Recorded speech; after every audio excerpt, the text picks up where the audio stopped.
할렐루야. 오늘은 2021년 이제 마지막 날입니다. 오늘 보내면 이제 새해가 옵니다.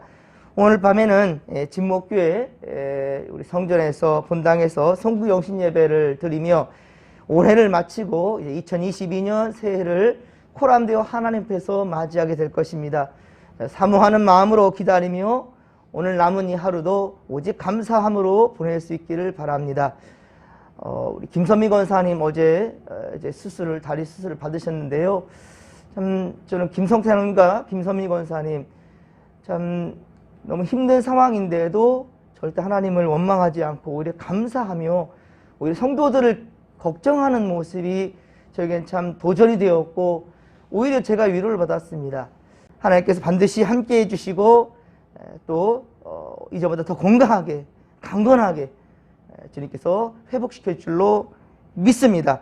우리 계속해서 기도하며 함께 나아갔으면 좋겠습니다.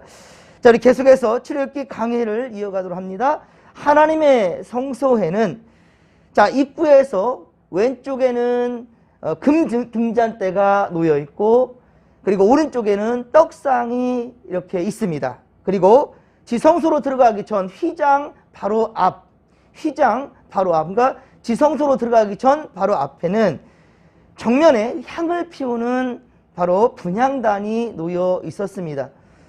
오늘 보면 출애굽기 37장 17절로 29절로는 등잔대와 이 분향단을 만드는 그 내용이 이제 기록되어져 있습니다. 먼저 등잔대는 순금으로 만들었습니다. 17절에 보면 순금으로 만들었습니다. 이거 조각목 그런 게 아니고 순금 자체로 이 등잔대를 만들었는데요. 등잔은 살구꽃 형상으로 자, 양쪽으로 세 개의 줄기씩 나와가지고 양쪽에 6개의 등잔이 준비되고요. 가운데 한 잔, 그래서 7등잔이 되는 것입니다. 금 등잔대는 항상 불이 있어서 성소 안을 밝혔습니다. 그렇습니다. 성소에는 빛이 들어오는 어떤 창이 없어요. 어둡습니다. 그런데 이 등잔대가 그 성소 전체를 밝혔단 말입니다.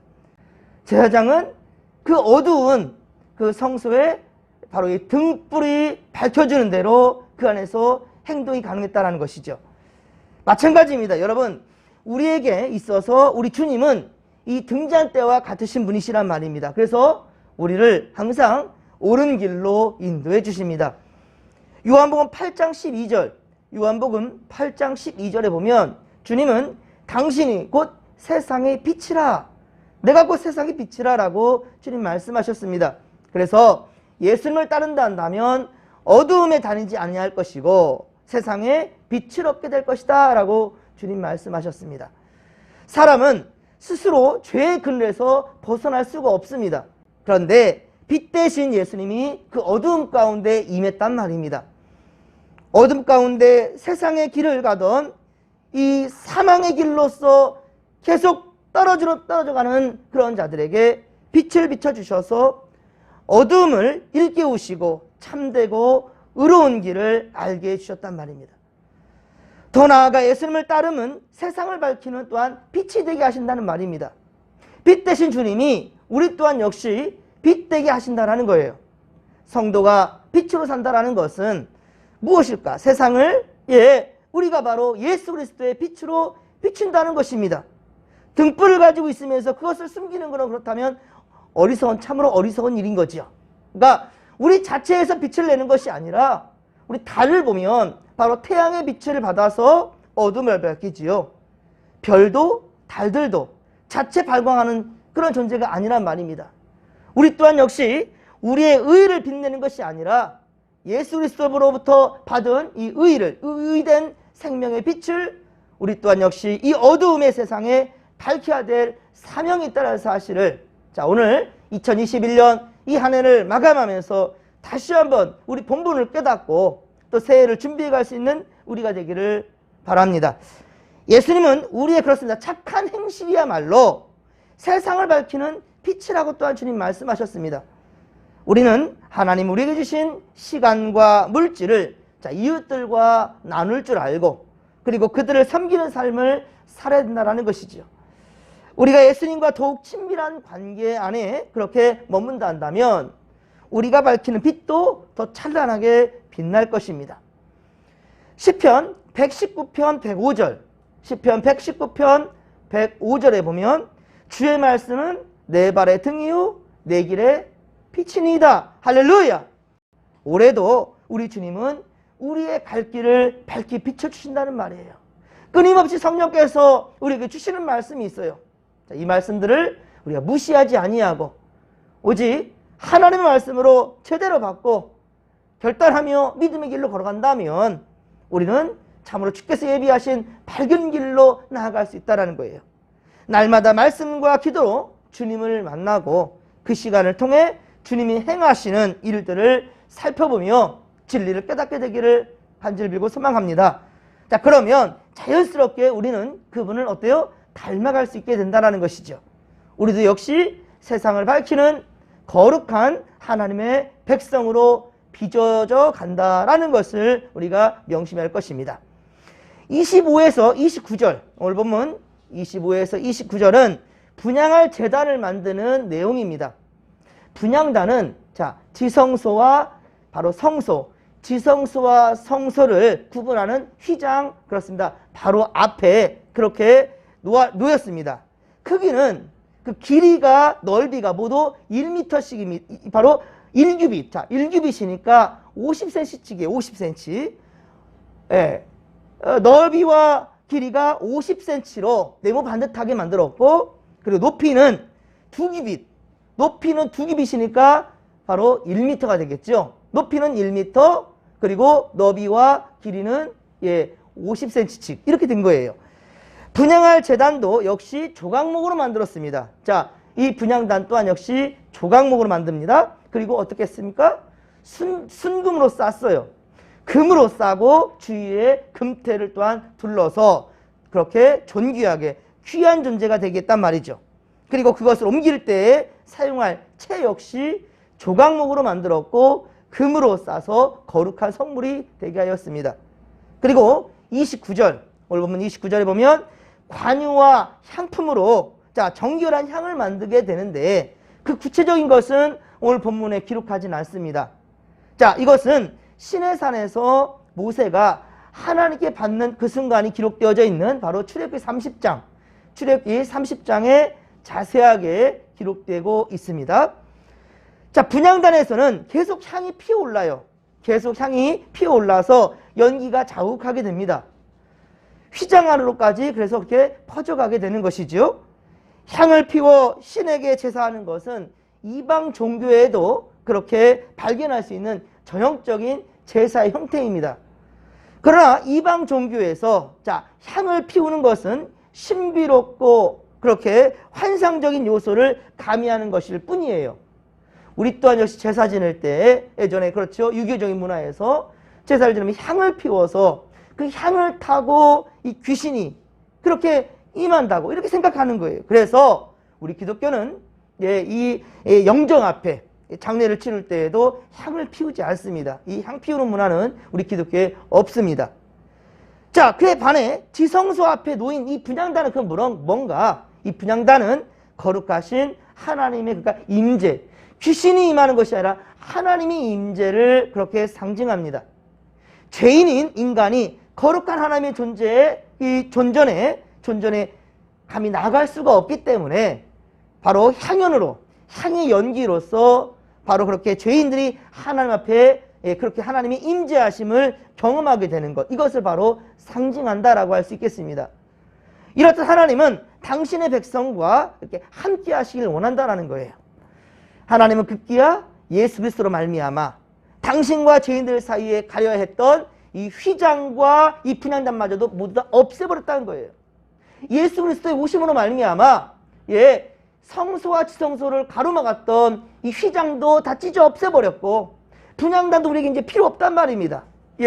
등불이나 떡상 필요 없단 말입니다. 자, 이 떡상에 있었던 이 진설병, 바로 예수 그리스도가 그의 살과 피를 그렇게 우리에게 주심으로 완성된 제사로 한 달에 끝나버렸지요. 그래서 캐톨릭은 지금도 미사를 드린다 하죠. 이 미사는 제사입니다. 끊임없이 제사를 드리지만 우리는 제사라고 말하지 않습니다. 우리는 이 구약시대 때의 하나님께 드렸던 이 제사의 형태들, 이런 것들을 우리를 통하여서 이것을 우리가 기념하고 기억하는 것일 뿐이지, 이대로 우리는 제사하지 않습니다. 우리는 지금 예배로 합니다. 예배는 제사가 아니에요. 축제입니다. 기념입니다. 예. 우리 생일에 보면 다시 부모님 뱃속에 들어갔다 나와야 될까요? 그렇지 않습니다. 바로 생일 그날을 기념하고 축제하며 기뻐하는 것이지요. 우리는 제사가 아니라 하나님을, 우리 예수 그리스도를 기념하는 것입니다. 이게 바로 예배예요. 그래서 예배가 삶이 되고 삶이 예배가 되는 현장이라고 그렇게 제가 강조하고 있지 않습니까? 그렇습니다. 이제 우리는 예수 그리스도를 의지하며 담대히 하나님의 임재 앞에 설 수 있게 된 것이지요. 하나님은 당신의 자녀들이 날마다 당신의 거룩하신 임재 앞에 그렇게 나오길 원하십니다. 그런데 어떻게 하나님이 베푸신 이러한 은혜를 우리의 분주한 일상이라고 하여서 미루거나 그렇게 소홀히 여길 수 있겠습니까? 날마다 하나님께 나아가는 길을 여러분 가장 우선순위에 둘 수 있기를 간절히 빌고 소망합니다. 하나님께 나아가는 것, 이 가운데는 어떤 걸림돌도 있어서는 안 된다는 거예요. 그 걸림돌도 사실은 내가 만드는 것이지요. 예, 내가 인지하면서 주저주저 하는 것이지요. 하나님께 나아가는 담대한 믿음이 있다면 하나님은 우리 인생 가운데 있는 모든 걸림돌들을 다 제하여 주신다는 사실을 믿으시기 바랍니다. 예, 그리고 하나님은요, 세상 속에서 우리가 성도로 살아가는데 필요한 것들을 주님께서 다 채워주신다는 거예요. 예, 주님의 채우심이 있다는 거예요. 마침내 우리를 승리의 길로 우리 주님은 이끌어 주실 것입니다. 믿으시면 아멘 합시다. 자, 그 첫 걸음이 바로 오늘 송구영신 예배라는 거예요. 대대로 우리는 이 기독교는 송구영신 예배, 송구, 옛날을 보냈다라는 거예요. 영신, 이제 그 첫 시간 0시부터 이 새해를 믿음으로 맞이한다는 거예요. 어디에서? 코람데요. 하나님 앞에서. 서양 사람들은 이날 해 보러 간다 하는데 그 해 누가 만들었습니까? 하나님이 만드셨어요. 예. 서양 사람들은 바로 세상에 이 피조된 것들을 신격화시키고 있어요. 여러분들 그 피조된 것들은 다 창조주 하나님이 만드셨다는 사실을 우리 잊어서는 안 될 것입니다. 그래서 우리는 새해에도 변함없는 이 믿음으로 주님과 매일 친밀한 교제를 나누며 살아가는 성도들이 되기를 주님의 이름으로 간절히 축원합니다. 김선미 권사님 어제 왼쪽 다리 수술을 경골과 비골, 골절 수술을 받게 되었는데요. 지금 회복 중에 있습니다. 계속해서 건강한 모습으로 회복되어서 우리 함께 할 수 있도록 여러분들의 기도가 필요합니다. 하나님은 역사하시고 함께 하셨고요.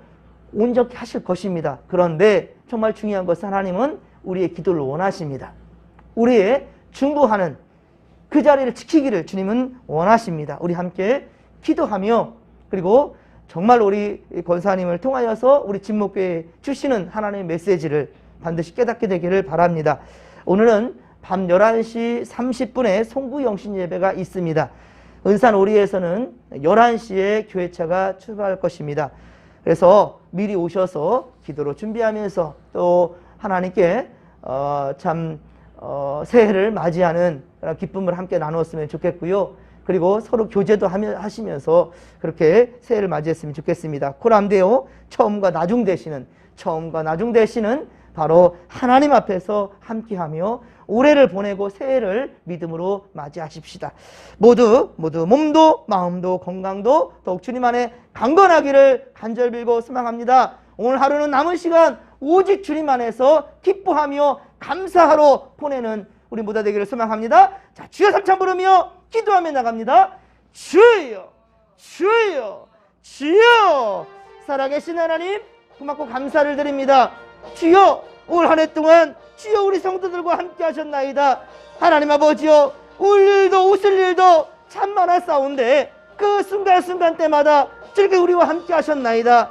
하나님 아버지, 오직 믿음으로 극복하며 이겨낼 수 있도록 주님 함께 하신 주님 은혜 아버지 감사합니다.